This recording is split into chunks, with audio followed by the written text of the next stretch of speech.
рукой. Она живет, как горит, она любит, как сжатый огонь.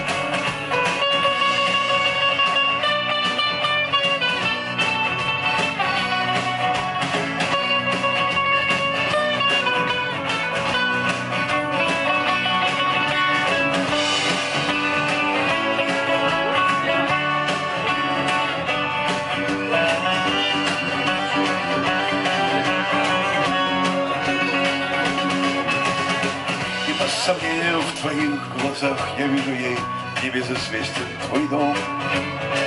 И ты сжимаешь в руках пустоту, но сердце кричит о другом. И хочется встать на крыло, лететь сиятельно. Но чтобы здесь был огонь, нужно, чтобы кто-то вызвал его на себя.